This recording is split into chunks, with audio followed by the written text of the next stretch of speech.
میری بات سنتے ہی عادل کھڑا ہو گیا اور پھر اس نے دروازہ پینٹ کرنا شروع کر دیا۔ وہ جس حساب سے دروازہ پینٹ کر رہا تھا، میں نے بہت مشکل سے اپنے اوپر کنٹرول رکھا ہوا تھا۔ بہت انجوائے کر رہی تھی۔ عادل واقعی بہت طاقتور انسان تھا۔ اس نے اپنی ٹرین کی سپیڈ بلٹ ٹرین جیسی کر دی اور کچھ دیر کے بعد ہم دونوں کی ٹرین اسٹیشن پر پہنچ گئی۔ پھر عادل تو جلدی سے باہر نکل گیا، جبکہ میں نے اچھی طرح صاف کر کے باہر نکل کر دیکھا تو سامنے سے میری ساس بھی آ رہی تھی۔ مجھے دیکھ کر وہ مسکرائی اور بولی، مجھے بھی آ گیا تھا۔ اپنی ساس کو دیکھ کر میں بھی مسکرائی اور پھر اس کے ساتھ ہی میری نگاہ نیچے اپنے لباس پر پڑی۔ او خدایا! دیکھا تو میں نے الٹی پہنی ہوئی تھی۔ یہ دیکھ کر میں نے چوری چوری ساس کی طرف دیکھا تو وہ بھی میری طرف ہی دیکھ رہی تھی۔ ادھر یہ سوچ کر میری جان ہی نکل گئی کہ اگر اس کی نگاہ میرے الٹے لباس پر پڑ گئی تو۔ اس لیے یہ بات سوچتے ہی میری حالت عجیب ہو گئی، میرا رنگ اڑ گیا اور یہ سوچ کر میری چوری پکڑی گئی۔ میں نے ڈرتے ڈرتے جعفری کی امی کی طرف دیکھا تو وہ میری طرف دیکھ رہی تھیں اور میری طرف دیکھتے ہوئے اس کی آنکھوں میں مجھے شکوک کے آثار نظر آئے۔ پھر اس نے مجھے کہنے کے لیے اپنے لب کھولے ہی تھے، تبھی حنا باجی نے مجھے آواز دی۔ وہ دودھ مانگ رہی تھیں۔ تبھی مجھے شک ہو گیا کہ آج حنا باجی کچھ گرم کرنے کا ارادہ رکھتی ہیں۔ میں جب حنا باجی کے کمرے کے سامنے سے گزری تو کھڑکی سے مجھے ایک نظارہ نظر آیا کہ قدم وہیں رک گئے۔ میں کچھ دیر رک کر اس خوبصورت نظارے کو دیکھتی رہی۔ پھر جیسے ہی حنا باجی کمرے میں داخل ہوئیں، میں وہاں سے ہٹ گئی اور اپنے کمرے میں جا کر اس کے بارے میں سوچنے لگی۔ احسان بھائی کا دیکھ کر ایک بات تو میں نے اسی وقت طے کر لی تھی کہ میں نے ان سے دروازہ پینٹ کروانا ہے۔ بس کیسے؟ احسان بھائی جعفری کے بھائی تھے۔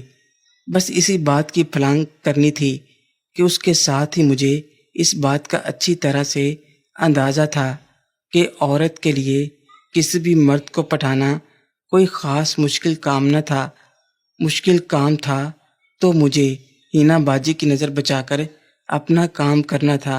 اور پھر میں نے اس بات پر غور و فکر کرنا شروع کر دیا۔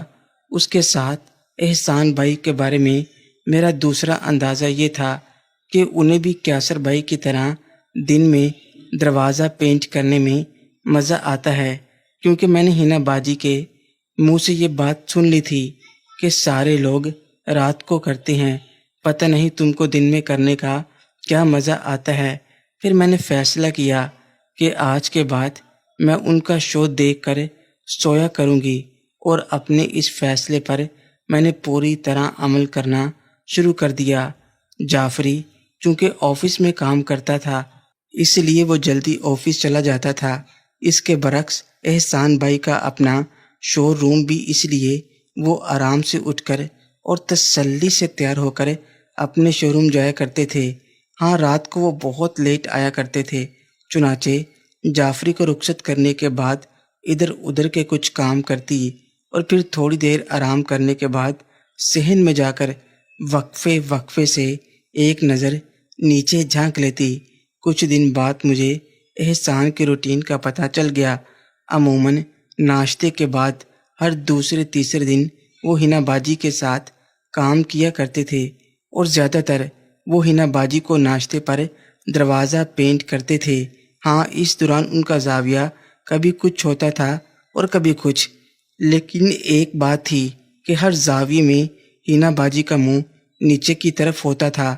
ایک دن کی بات ہے جب حنا اور احسان بھائی اپنا کام کر رہے تھے، اسی دوران جبکہ حنا باجی احسان بھائی کے ساتھ لگی ہوئی تھیں، پتہ نہیں کیسے احسان بھائی نے نظر اٹھا کر اپنی چھت کی طرف دیکھا تو سامنے میں کھڑی تھی۔ انہوں نے میری اور میں نے ان کی طرف دیکھا۔ گھڑی دو کھڑی ہماری آنکھیں چار ہوئیں اور بنا کوئی رد عمل دیے وہ پھر سے اپنا کام کرنے لگے۔ ادھر انہیں اپنی طرف دیکھتے ہوئے دیکھ کر شرم کے مارے میں سن ہو کر رہ گئی اور میری حالت خراب ہو گئی۔ دوسری طرف احسان بھائی مجھے ریلنگ پر کھڑے دیکھ کر چونکے ضرور، لیکن اس وقت انہوں نے کسی قسم کے کوئی رد عمل کا اظہار نہیں کیا، بلکہ ہماری نظریں ملنے کے فوراً بعد انہوں نے کوئی بڑے طریقے سے باجی کو پکڑ کر دوبارہ سے ڈائننگ ٹیبل پر اوندا کر دیا، اور اس کے ساتھ ہی انہوں نے مڑ کر ایک نظر میری طرف دیکھا۔ ایک دفعہ پھر ہماری نظریں چار ہوئیں اور اس کے ساتھ ہی انہوں نے ہینا باجی کا دروازہ پینٹ کرنا شروع کر دیا۔ جہاں تک میری ذات کا تعلق ہے تو اس وقت میں بڑی بری طرح سے خود کو کوس رہی تھی کہ میں اتنا مگن ہو کر کیوں ان کا شو دیکھ رہی تھی، اور جس وقت ہینا باجی اٹھ کر احسان بھائی کے ساتھ لگی تھیں تو اس وقت مجھے چاہیے تھا کہ ادھر ادھر ہو جاتی، لیکن پتہ نہیں کیوں میں وقت کی نزاکت کو سمجھ نہ سکی اور وہیں کھڑی ان کا تماشا دیکھتی رہی۔ اور پھر اسی دوران احسان بھائی کی نظریں مجھ سے چار ہو گئیں۔ ان سے نظریں ملاتے ہوئے بھی پتہ نہیں مجھے کیا ہوا، میں کسی تنویمی عمل کے زیر اثر وہیں جمی کھڑی رہی۔ مجھے ہوش اس وقت آیا کہ جب احسان بھائی نے دوبارہ اپنا کام کرنا شروع کر دیا، اور احسان بھائی کو دوبارہ سے اپنی طرف دیکھتے ہی میں ہڑبڑا گئی اور پھر فوراً ہی بھاگ کر اپنے کمرے میں چلی آئی۔ اس وقت میرا دل دھک دھک کر رہا تھا، سانسیں چڑھی ہوئی تھیں، اور میں دل ہی دل میں سوچ رہی تھی کہ پتہ نہیں احسان بھائی میرے بارے میں کیا سوچتے ہوں گے، لیکن ہونے والی بات ہو چکی تھی اور اب اس پر صرف سوچنے سے کچھ نہیں ہونے والا تھا۔ پھر میں نے دل میں کہا کہ چلو ایک لحاظ سے یہ اچھا ہوا کہ انہوں نے مجھے اس حالت میں دیکھ لیا، کیونکہ جلد یا بدیر میں نے ان کو پھنسا کر ان سے کام تو لینا تھا۔ یہ سوچ کر میں نے خود کو تسلی دیتے ہوئے کہا کہ ایک لحاظ سے یہ اچھا ہے کہ اس طرح دیکھنے سے ہمارے درمیان فاصلے کچھ کم ہی ہوں گے۔ آخر تنگ آ کر میں نے یہ فیصلہ کیا کہ کل سے میں جان بوجھ کر ان کے سامنے کھڑی ہو کر ان کا تماشا دیکھوں گی۔ ہاں، اس میں اتنی احتیاط ضرور کروں گی، کہیں ان کا شو دیکھتے دیکھتے ہینا باجی نہ مجھے دیکھ لیں۔